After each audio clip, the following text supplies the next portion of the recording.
الحمدللہ وحدہ والصلاۃ والسلام علی من لا نبی بعدہ اما بعد۔ اسلامی بھائیوں، اللہ رب العالمین کی برکت سے بے نیازی نہیں ہونی چاہیے، بلکہ متبرک چیزوں کی خواہش کرنا اور تمنا کرنا یہ بہتر اور مستحسن چیز ہے۔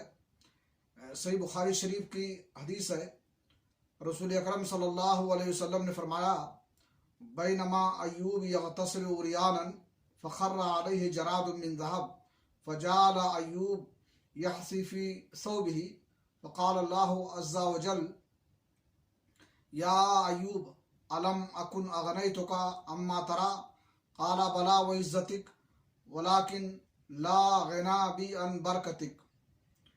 ایوب علیہ السلام ننگے بدن غسل فرما رہے تھے، اتنے میں اوپر سے ٹڈیاں سونے کی گرنے لگی تو ایوب علیہ السلام انہیں اپنے کپڑے میں رکھنے لگے، تو اللہ رب العالمین نے پکارا اور کہا کہ ایوب، کیا میں نے تمہیں ان چیزوں سے جو تم دیکھ رہے ہو بے نیاز نہیں کیا ہے؟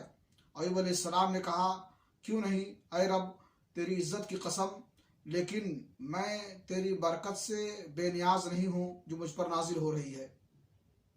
اس حدیث سے معلوم ہوا کہ مال جمع کرنا اور جمع کر کے رکھنا یہ جائز اور درست ہے، جبکہ اس میں صحیح ڈھنگ سے تصرف کیا جائے اور اللہ کی مرضی کے مطابق صرف کیا جائے۔ اسی طرح سے انسان اگر تنہائی میں ہو اور وہاں کوئی نہ ہو تو ننگے بدن بغیر کپڑے کے غسل کر سکتا ہے۔ اللہ رب العالمین سے دعا ہے کہ اللہ تعالی ہمیں احکام شریعت سمجھنے کی، ان پر عمل کرنے کی توفیق عطا فرمائے۔